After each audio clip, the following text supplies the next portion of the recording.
जब इस दुनिया में इंसानों का कोई नामो निशान नहीं था, हर तरफ खामोशी थी, ना कोई बस्ती थी, ना कोई इंसान। उस वक्त अल्लाह ताला ने एक बड़ा फैसला किया। अल्लाह ताला ने फरिश्तों से फरमाया, मैं जमीन पर एक खलीफा बनाने वाला हूं। यह सुनकर फरिश्तों ने अदब से अर्ज किया, ऐ हमारे रब, क्या आप ऐसी मखलूक बनाएंगे जो जमीन पर फसाद करेगी और खून बहाएगी, जबकि हम तो हर वक्त आपकी तस्बीह और इबादत करते हैं। अल्लाह ताला ने फरमाया, मैं वह जानता हूं जो तुम नहीं जानते। इसके बाद अल्लाह ताला ने हजरत आदम अलैहिस्सलाम को मिट्टी से पैदा किया। उन्होंने अपने हुक्म से एक मुकम्मल इंसानी जिस्म बनाया और फिर उसमें अपनी तरफ से रूह फूंक दी।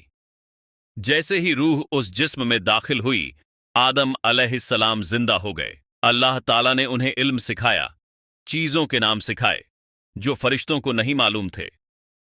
फिर अल्लाह ने फरिश्तों से पूछा, अगर तुम सच्चे हो तो इन चीजों के नाम बताओ। फरिश्तों ने कहा, ए अल्लाह, हमें वही इल्म है जो तूने हमें सिखाया। तब आदम अलैहिस्सलाम ने सब नाम बता दिए। इससे साबित हो गया कि इंसान को इल्म की खास नेमत दी गई है। फिर अल्लाह ताला ने फरमाया, ए मेरे फरिश्तों, आदम को सजदा करो। हुक्म मिलते ही सभी फरिश्ते सजदे में गिर पड़े, लेकिन एक था जिसने सजदा नहीं किया, वह था इब्लीस। अल्लाह ने पूछा, ए इब्लीस, तूने सजदा क्यों नहीं किया? उसने घमंड से जवाब दिया, मैं इससे बेहतर हूं। आपने मुझे आग से बनाया और इसे मिट्टी से। यही घमंड उसकी तबाही का कारण बना।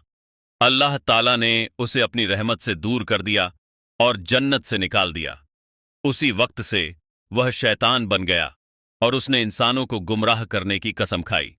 इसके बाद अल्लाह ताला ने हजरत हव्वा अलैहिस्सलाम को पैदा किया ताकि आदम अलैहिस्सलाम अकेले न रहें।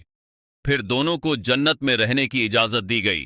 अल्लाह ने फरमाया, ए आदम, तुम और तुम्हारी बीवी जन्नत में रहो, जो चाहो खाओ पियो, लेकिन इस एक पेड़ के पास मत जाना। जन्नत में हर तरफ नेमतें थीं, सुकून था, खुशी थी। आदम और हव्वा अलैहिस्सलाम आराम और इबादत के साथ जिंदगी गुजार रहे थे। लेकिन उधर शैतान मौका ढूंढ रहा था। उसने कसम खाई थी कि वह इंसानों को गुमराह करेगा। एक दिन वह उनके पास आया और बहकाने लगा। उसने कहा, क्या मैं तुम्हें ऐसा पेड़ बताऊं जिसका फल खाने से तुम हमेशा जिंदा रहोगे और कभी खत्म नहीं होगे? धीरे धीरे उसने उन्हें धोखे में डाल दिया। उसकी बातों में आकर दोनों उस पेड़ के करीब गए और आखिरकार उससे खा लिया।